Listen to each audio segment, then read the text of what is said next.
Ser Podcast. Aznar le ha reventado la estrategia y los tiempos a Feijóo. Su llamamiento a una movilización civil contra la amnistía ha obligado a Feijóo a convocar un acto solo unos días antes de su intento de investidura previsiblemente fallido. Así que se va a dar una situación llamativa de que el político que tiene encargada la investidura va a demostrar que da tan por perdida esa investidura que va a convocar unos días antes de esa investidura un acto contra lo que Sánchez puede negociar o no a cambio de su investidura todavía no encargada. Esta es la situación ahora mismo, de aurora boreal todo. Vamos con ello, pero antes, el tiempo. Jordi Carbó. Buenas tardes. A esta hora tenemos varias tormentas, hoy cercanas al Mediterráneo en su interior, y cuidado porque hasta bien entrada la madrugada se van a ir reactivando en el sur de Aragón, Castilla-La Mancha, también en la Comunidad Valenciana y Murcia, de manera más aislada en Cataluña. Cuidado porque muchas tormentas irán acompañadas de lluvia torrencial con aguaceros, también granizo y fuertes rachas de viento. Especial atención cerca de cursos de agua, también en zonas bajas. Y mañana, sol hasta primeras horas de la tarde, temperaturas parecidas a las de hoy. Durante la tarde se formarán chubascos y tormentas prácticamente en cualquier punto del interior peninsular, pero acabarán afectando pocas poblaciones. Hay media hora 25 deportes. Gallego, buenas tardes. Buenas tardes. Copa Davis, fase inicial. El equipo español ha perdido la eliminatoria ante la República Checa, por lo que están obligados a ganar a la Serbia de Djokovic el próximo viernes para que España no quede eliminada a las primeras de cambios. Y en la Vuelta Ciclista a España, etapa con final en el Angliru, la victoria ha sido para el danés Jonas Vingegaard. El Jumbo consolida los 3 primeros puestos de la general. Empieza ahora 25. La dirección del PP está intentando desligar el acto que ha anunciado hoy contra la amnistía y el llamamiento de Aznar a la movilización. Dicen algunos en el PP que el acto que ha anunciado hoy el PP era algo que Feijóo tenía ya pensado, pero lo cierto es que Génova no quería empezar a agitar la calle antes del debate de investidura de Feijóo, que es a final de este mes, porque finalmente se va a dar esa foto, el PP haciendo oposición al todavía no candidato Sánchez, 2 días antes de la previsiblemente no investidura del sí candidato Feijóo. Mariela Rubio, buenas tardes. ¿Qué tal? Buenas tardes. Sí, Aymar, el PP ha acabado enredándose en este asunto entre justificaciones y matizaciones a ese anuncio de un gran acto contra la amnistía. Todo empezaba con Cuca Gamarra hablando de una movilización ciudadana justo después de que Aznar pidiese exactamente eso. Y movilizaciones también ciudadanas. Y en ese sentido ya les avanzo que el fin de semana del 23 y 24 de septiembre el propio Partido Popular va a impulsar un gran acto en Madrid que será abierto, si el tiempo lo permite, de rechazo a que la amnistía se promueva para conseguir una serie de votos. Inmediatamente después, Génova se apresuraba a decir que era un acto programado, como dices, antes de escuchar a Aznar y que Feijóo no va a rebufo del expresidente. Se preguntaba al PP porque entonces Feijóo ha insistido en los últimos días, tanto en público como en privado, en que no era el momento de agitar la calle y cómo es posible que lo haga antes de ir a la investidura. A lo que la Dirección Popular respondía que el acto en cuestión no va a ser una movilización, ni una manifestación, ni una concentración, sino simplemente un acto de partido, un mitin para calentar la investidura de Feijóo. Pero mientras Génova se esforzaba en lanzar este mensaje, en Euskadi el vicesecretario de Organización, Miguel Tellado, hablaba de un PP que saldrá a la calle. Hay un clamor popular en las calles que estamos obligados a darle salida y por lo tanto nosotros saldremos a la calle. Saldrá a la calle, decía Tellado, y sin embargo en Génova no confirman a esta hora si Feijóo acudirá o no a la manifestación contra la amnistía convocada por Sociedad Civil Catalana para el 8 de octubre en Barcelona, a la que sí asistirá Isabel Díaz Ayuso. Entonces, Mariela, por ordenar las cosas, el PP anuncia un gran acto abierto. Tellado, de máxima confianza de Feijóo, habla de salir a la calle, pero luego dicen que no va a ser una manifestación, que no va a ser una concentración. ¿Y qué va a ser? Mariela, ¿estás por ahí? Pues va a ser, va a ser un mitin para calentar la investidura de Alberto Núñez Feijóo y no un acto contra la amnistía, que es lo que el PP ha anunciado desde primera hora de la mañana. Mariela, hablamos luego. Gracias, buenas tardes. Hasta luego. El PSOE acusa a Feijóo de atacar a los socialistas. Pachi López. Porque la cuestión es que estamos en el tiempo del Partido Popular y de Feijóo. ¿Qué propone para España? ¿Para qué quiere gobernar? Respuesta: nada. Una manifestación para atacar a los socialistas. Que al final no va a ser manifestación. Y a Aznar este mensaje. Lo que es evidente es que hay expresidentes que no ayudan en nada a la concordia ni a la convivencia, y Aznar es evidente que lo que busca es esa confrontación y ese enfrentamiento. ¿Para qué sirve? Para dividir, para fracturar a la sociedad española. Pues mejor que se calle, ¿no? Aunque no es Aznar ni son los populares los únicos que critican esa posible amnistía. Desde dentro del PSOE, Emiliano García Paje, presidente de la Junta de Castilla-La Mancha. Desde el presidente del gobierno hasta todo el gobierno en pleno, todos los ministros, se han hartado de decir que no cabía en la Constitución, y era la contestación que se le daba permanentemente a Esquerra Republicana. Por tanto, que lo que no cabía en la Constitución quepa de un día para otro, esto de entrada, como comprenderán, es enormemente grave. Mencionaba Paje a Esquerra Republicana. El partido ha rebajado hoy algo las exigencias a Sánchez, se desliga a Esquerra de Junts, y Esquerra sí ve factible aprobar la amnistía después de la investidura y no antes, como exige Puigdemont. Teresa Jordà, la diputada de Esquerra, ha dicho en Radio Televisión Española que amnistía tiene que haber sí o sí, pero que si no es viable hacerlo antes de la investidura, pueden apoyar la investidura siempre que se dé una serie de condiciones. Un compromís ferm signat amb una calendarització i evidentment amb la voluntat. Un compromiso firme, firmado, con un calendario y una voluntad política de que se lleve a cabo. Por cierto, para la negociación de la mesa del Congreso, para la negociación que hizo Francina Armengol, presidenta del Congreso, una de las cuestiones que pactó el Partido Socialista con los partidos independentistas fue impulsar la oficialidad del catalán en Europa. Bueno, el gobierno de Suecia ha expresado hoy sus dudas sobre el uso del catalán, el euskera y el gallego como lenguas oficiales en las instituciones europeas. Es uno de los acuerdos a los que Sánchez llegó, como digo, con Esquerra y con Junts, pero para ponerse en marcha hace falta la unanimidad de los países miembros, y Suecia ha mostrado esta tarde reservas a la idea. El asunto se va a debatir el martes. Joan Jimeno. Es un comunicado en el que Suecia dice que es necesario estudiar más a fondo las consecuencias legales y financieras de esta propuesta del gobierno español. Preocupa en Suecia, sí, lo que pueda pasar si se aprobara el uso del catalán, del euskera y del gallego, más allá por las derivadas económicas, por los efectos prácticos, es decir, cómo afectaría esto a la eficiencia del trabajo en las sedes de la Unión Europea. Dice Estocolmo también en este comunicado que hay muchas lenguas minoritarias, por lo que les preocupa también despertar algún conflicto nacionalista o regionalista en otros países. El Tribunal Constitucional avala la ley de eutanasia a pesar del intento del PP por tumbarla. El tribunal le quita la razón al partido de Feijóo, como ya hizo con Vox, y confirma que la ley se ajusta a la Carta Magna. Y hay cosas llamativas en la decisión del tribunal. Dice, los populares habían pedido que la objeción de conciencia no fuera solo individual, sino que, por ejemplo, un hospital gestionado por una orden religiosa pudiera acogerse en conjunto a la objeción de conciencia. Dice el Tribunal Constitucional que no. Miguel Ángel Campos. Y esa es la clave, Aimar. En casi su integridad, el recurso del PP había sido ya rechazado de facto cuando el Pleno desestimó el que presentó Vox en marzo, porque la mayoría de las cuestiones esgrimidas por los populares ya estaban contempladas en el escrito de la ultraderecha, pero quedaba algún asunto importante por lidiar. El PP reclamaba la objeción de las personas jurídicas, lo que abría la puerta a que hospitales y clínicas privadas pudieran abstenerse de practicar eutanasias y quién sabe también si abortos en un futuro acogiéndose a esa doctrina. El tribunal rechaza la petición, pueden objetar personas físicas, pero no entidades privadas. A esta decisión han anunciado votos particulares solo parte de la bancada conservadora, los habituales Concepción Espejel y Enrique Arnaldo. Campos, gracias. A ti. Una decisión del Constitucional que refleja que el Gobierno va de la mano de las demandas sociales con una ley garantista que amplía derechos. Declaraciones a la cadena SER del ministro de Sanidad, José Miñones. Lo que queda patente es que tanto la sociedad como este Gobierno va por delante del Partido Popular.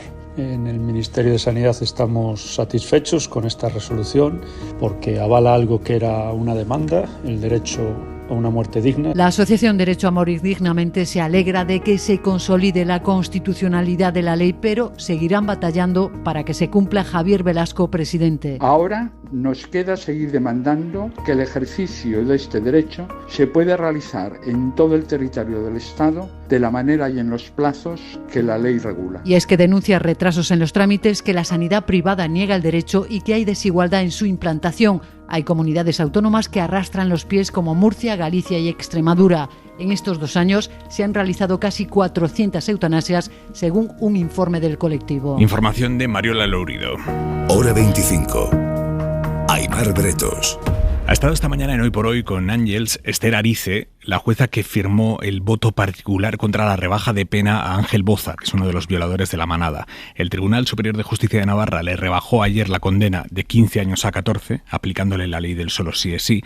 La mayoría de los jueces, 2 de los 3, entendía que la pena original que le impuso el Tribunal Supremo a Boza estaba muy cerca de la pena mínima legal y como esta pena ha bajado con la nueva ley, pues que había que bajársela también. Esto lo acordaron, como digo, 2 de los 3 jueces y la tercera, Erice, que ha estado esta mañana en Hoy por Hoy, ha explicado que ella cree que no se puede aplicar simplemente un criterio aritmético, que hay que tener en cuenta otras variables. Esta nueva ley no resulta más beneficiosa que los 15 años que le pusieron, porque también se pueden poner 15 años atendiendo no solamente a este cómputo, sino a todos los elementos que concurrían de gravedad y que están expuestos en la sentencia del Supremo. Y Podemos recupera su tesis de machismo entre los jueces para explicar esta rebaja de pena. Yone Belarra, secretaria general del partido y ministra. Hoy todo el mundo entiende que le toquen el culo a una reportera o que le den un beso no consentido a Jenny Hermoso es violencia sexual y obviamente ese cambio cultural tiene una reacción machista que se visibiliza también en el ámbito judicial y yo creo que eso es lo que estamos viendo aquí. Precisamente esta tarde ha quedado en libertad el hombre que le tocó el culo a esa reportera de 4 en pleno directo. Libertad sin medidas cautelares porque la jueza no aprecia ni riesgo de fuga ni urgencia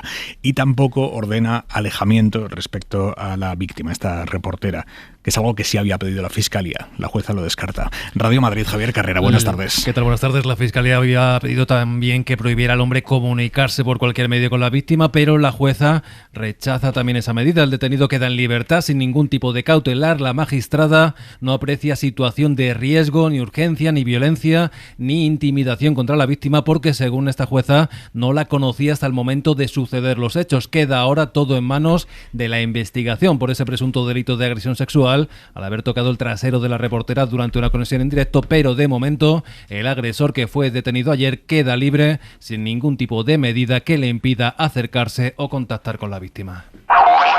Cuando tu hijo pincha la... Hora 25. Aimar Bretos. Cada día que pasan son peores las noticias que llegan desde Libia. Las autoridades dicen, y esto es literal, que el mar está escupiendo los cadáveres de quienes se ahogaron por el paso del ciclón Daniel. Los muertos confirmados son ya casi 7.000 y varios países de la Unión Europea están empezando a mandar ayuda. De hecho, en las próximas horas van a aterrizar allí varios equipos humanitarios. Victoria García. El 25% de la ciudad de Derna, en la costa nororiental de Libia, ha desaparecido, arrasada por las aguas desbocadas de 2 presas que reventaron al paso del tifón Daniel. Una localidad que antes de la catástrofe tenía 120.000 habitantes y ahora ha quedado diezmada porque faltan cerca de 9.000 que se consideran desaparecidos y de los 6.872 muertos oficiales, casi 5.000 son de allí, de Derna, donde el mar comienza a devolver los cadáveres que se llevó. Este es el testimonio de uno de los vecinos. Mis 30 vecinos desaparecieron, todos con sus casas. Ampáralos. Ahora los cuerpos de algunos de ellos han aparecido en la playa y en el puerto. La ayuda ha comenzado a llegar, como dices, aviones turcos, de Emiratos, de Kuwait, de Italia, un hospital de campaña de Francia, dinero de la ONU, de la Unión Europea y de España, bomberos de Álava, Albacete y Alicante, además de voluntarios con perros de una ONG de Algemesí. Y en Marruecos, 5 días después, siguen registrándose réplicas del terremoto. Hoy mismo ha habido otra. Son réplicas que pillan a la gente viviendo como pueden, en tiendas de campaña, en asentamientos improvisados en mitad de las montañas. Allí sigue el enviado especial de la cadena SER, Nicolás Castellano. Buenas tardes.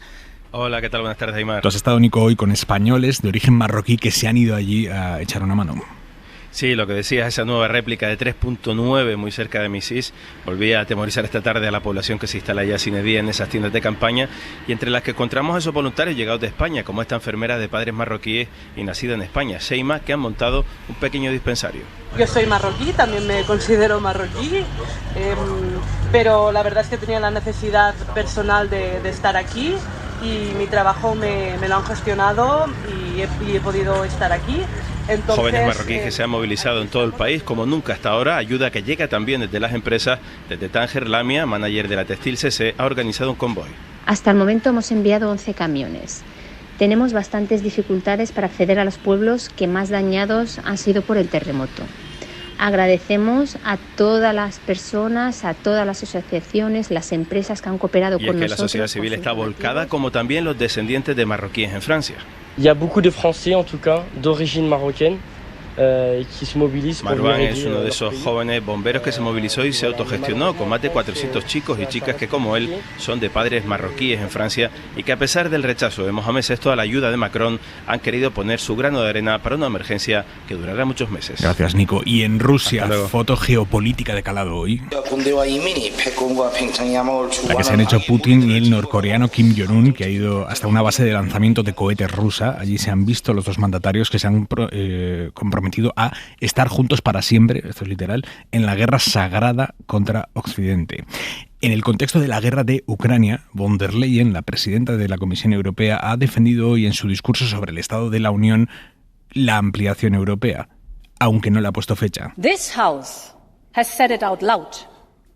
The future of Ukraine is in our union. Sí ha dicho la presidenta de la Comisión que el futuro de Ucrania, Moldavia y países de los Balcanes está dentro de la Unión. Y en ese discurso sobre el Estado de la Unión Europea, que es el último discurso de la legislatura, von der Leyen también ha anunciado que Bruselas está investigando las subvenciones que China les da a los coches eléctricos, porque las marcas chinas han entrado con muchísima fuerza en este mercado. Son coches más baratos y en España, en agosto, una de estas marcas se convirtió en el coche más vendido.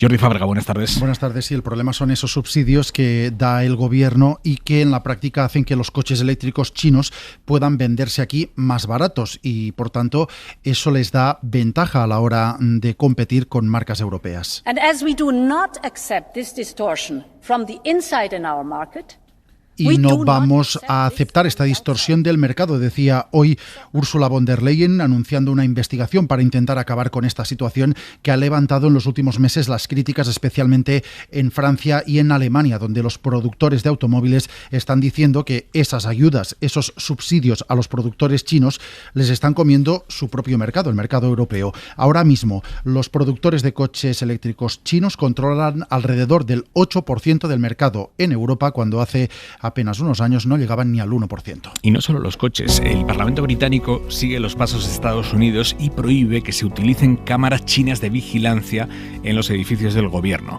En concreto son 2 marcas de cámaras chinas. Las prohíben porque sospechan que China las puede estar utilizando para espiar a los británicos. Ángel Villascusa. Reino Unido sigue la estela de otros países como Australia y Estados Unidos y veta la utilización de las marcas de cámaras de seguridad chinas Dahua y Hikvision, las 2 participadas por el gobierno de Pekín.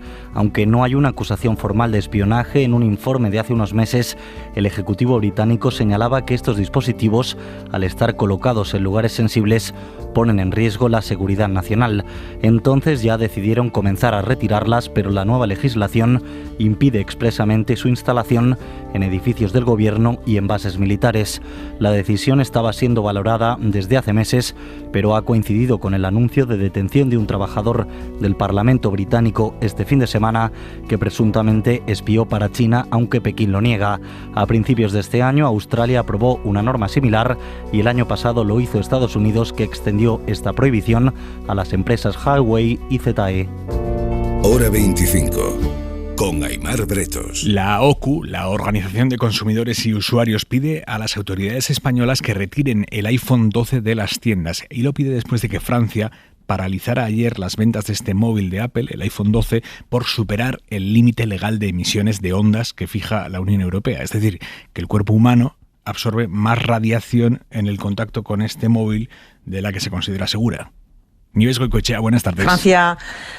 Francia ha tomado esta decisión, buenas tardes, en paralelo a la presentación mundial del nuevo modelo del iPhone, el iPhone 15, este martes. La Agencia Nacional de Frecuencias francesa ha medido los límites de 141 dispositivos y ha concluido que el iPhone 12 excede los parámetros de seguridad europeos. Las mediciones se hacen en un móvil que esté en contacto con el cuerpo, bien cerca de la cabeza o en el bolsillo de un pantalón. La OCU pide a Apple que actúe y que las autoridades españolas y europeas hagan comprobaciones de todos los modelos de la marca. La empresa americana ha negado estas acusaciones, aunque está abierta a dialogar con las autoridades francesas. El gobierno francés mantiene de momento esta retirada hasta que Apple corrija el problema. Ingenieros consultados por la SER aseguran que no hay ningún estudio científico que demuestre que las ondas electromagnéticas de un móvil perjudiquen la salud humana.